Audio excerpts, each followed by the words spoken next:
To start off designing your heritage vessel, you are going to take the cylindrical shape here, and I would place it somewhere in the center of the paper, or at least with a little bit of room at the bottom at least. And I'm going to trace it like so. Remember, the wheel thrown form that we will use the potter's wheel to create will be a cylinder of some kind. And then you as the artist will add or subtract from there via hand building methods. It could be coil, it could be pinch pot, it could be slab, just whatever. Okay. Now you're gonna do this twice. So I already have this traced on my other piece of paper. All right, so this is what I have. I think most classes have already done this part. Now at this point in time, I want you to think about the silhouette of your heritage vessel. So what are you going to create as the overall shape? Okay, all of these vessel shapes are based on the cylinder, okay? And so you're going to decide which you want the silhouette or the overall shape of it to be, okay? So for me, I am probably going to mess with probably the lip or the rim. Okay, so this top area, I'm probably gonna bring the neck of it up and have like a wider lip or rim. Okay, so kind of building up off of my cylinder, okay, to making it a little bit wider, bringing it in toward the bottom. I think I'm gonna do sort of a little hybrid mixture of sorts, okay?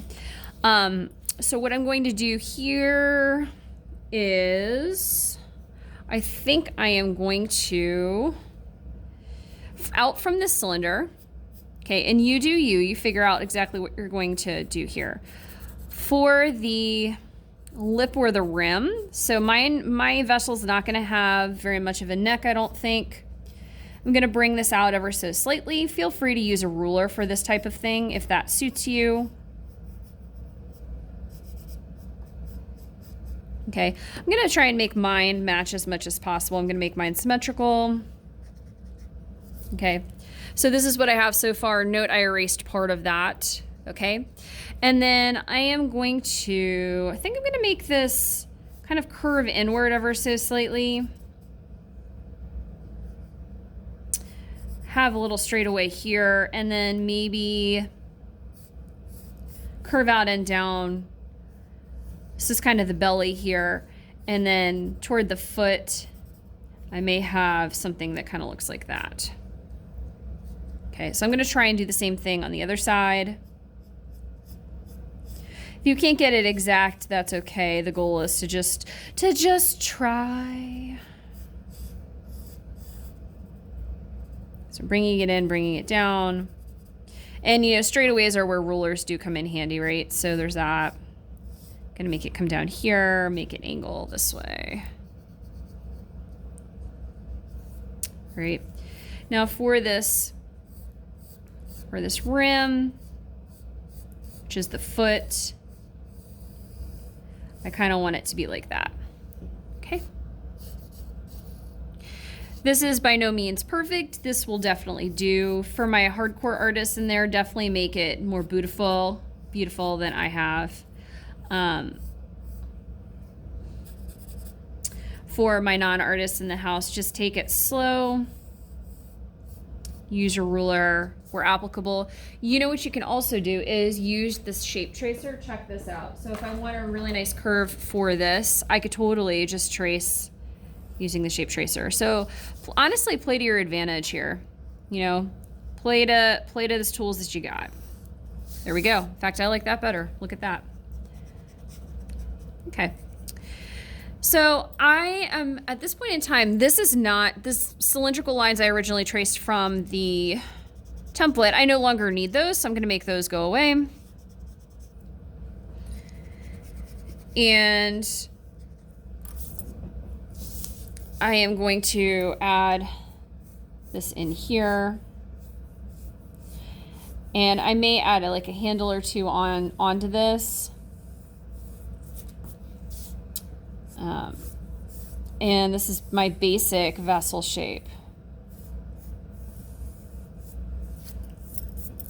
I don't know, what if I had something that came up like this? Like not really even just necessarily a handle, but like a piece of clay that was sort of a chunk coming out of the side. I don't know.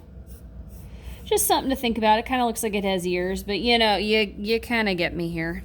Okay, so this is what I have from my original, template of a cylinder. I've modified the silhouette, right? So I've changed the overall shape of it, and use these as your guide. Okay, the goal is to not necessarily copy these, but borrow from a couple different ones to create yours, and definitely use shape tracers or rulers where applicable. Okay.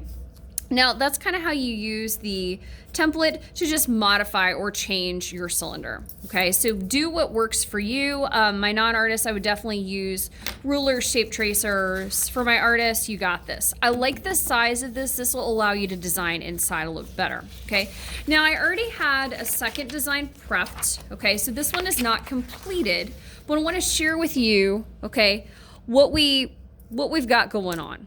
Okay, so right now, according to the criteria, my drawing, okay, has to be large enough to fill the space. Okay, it will be drawn in detail. So right now I'm headed in the direction of detail. I'll share that with you. Okay, I do have 2 different drawings. Okay, so you're going to submit 2 different designs for me in case one doesn't work out. You have the backup. And it says include at least 2 of the following parts of vessel: lip or rim. Okay, I actually have that. Check and check. Spout or handle. I modified the neck or the throat. Okay, so this is the neck or the throat area here. So those 2 are done. I'm actually going to add a handle here, so I think I'm going to come back to that later. Okay, but I've already met that. All right, now before I talk about what these are going to be, I am just going to share with you the basic imagery. So I have started this here. You can see how I just changed the shape from the overall cylinder. Let me erase this line I don't need, okay? And I'm starting to come up with some imagery that represents what I would consider my heritage, okay? Now, most people that are born in the United States, your culture, maybe your base culture, if you will, is American, okay? And so you can include that in your heritage vessel if you so choose. You can also, trace your lineage back and add some of that in there as well, which is kind of going to be what I do here. So from my slideshow, on my family crest, I wanted to share with you this image right here. So the hand is featured prominently on the O'Neill family crest, and it actually... reason for that is it comes from a legend. Dun, dun, dun, the legends. So the legend states that apparently one of the ancestors with my last name, okay, this is an Irish last name. It's Gaelic. And so it either means, oh my gosh, it means a couple different things. So O'Neill apparently could mean, it could be translated as cloud, passionate, or champion. Champion has come up the most in my research. And so apparently the legend is, it says the red hand in the O'Neill family crest is explained by a few different legends.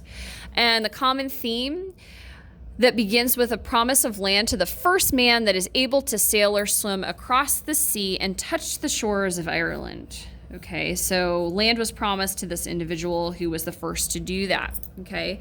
And so many people show up to do this. Apparently a man, including a man named O'Neill, who begins to fall behind the others, okay, in the swimming and sailing across the sea. So using his cunning, this is what the internet says, using his cunning, O'Neill cuts off his left hand and throws it onto the beach before the other challengers are able to reach the shore, thus technically becoming the first of them to touch land, and wins all of Ireland as his prize. Okay, so this is pretty large and in charge on my family crest, so I'm including that. It's a little creepy, a little weird, but I just found that interesting. So the hand is going to go here for me. All right, and I'm actually going to include on this part of the things that are passed down to me, obviously a name being one of them, is the love of growing different things, okay, different plants, even flowers. So I may include this. So I'm incorporating this love of like gardening and just growing stuff. Love that. Okay, so I'm adding that into this symbol for the hand which is kind of a little gruesome and a little weird. Very cool. Okay, so I'm combining, my love of gardening that my mom has passed down to me, and then also last name. Okay, I'm also going to include in here, I'm going to include, I think behind here, the symbol of a clock for me. So a clock is actually one item that shows up in my family many times. We have a really old, very expensive clock that has been in my family well over 100 years. And it will be an item. It's very ornate. It does not look like this. I could make my drawing look like this, of course. But that will be an item that is passed down to me eventually. And so while I'm not sure exactly why this is an item that exists in my family, it nevertheless is something that is important. Okay, and I would make this look better, right?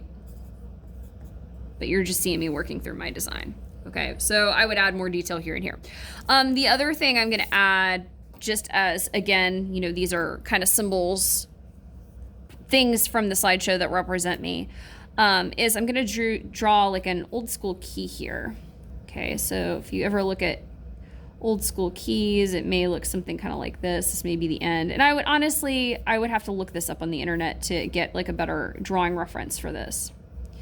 The house that is my family house, so the house that my parents live in right now, has been in my family for over 150 years, which is a long period of time. It's a beautiful old house. My great-grandfather bought it. My grandfather was born there. My dad grew up in there.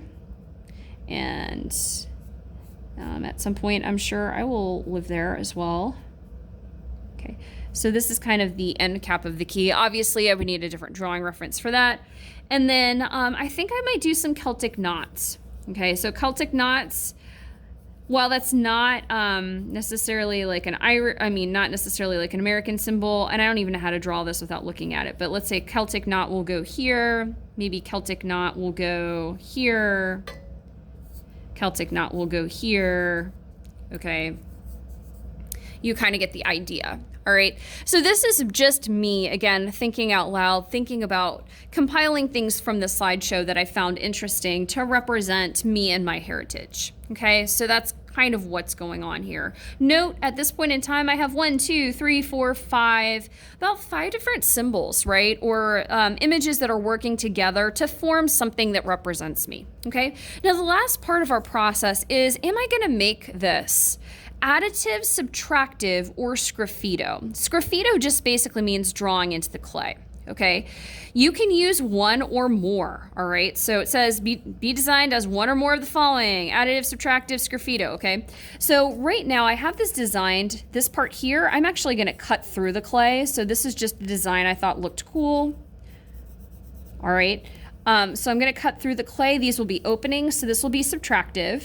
All right, and I do want this to be additive. I was thinking about cutting out, so I would say additive will be this part here, where I build this up as relief, okay? So remember, relief sculpture is, you adding clay on top of each other, building up a flattened surface. So I'll probably do this relief style.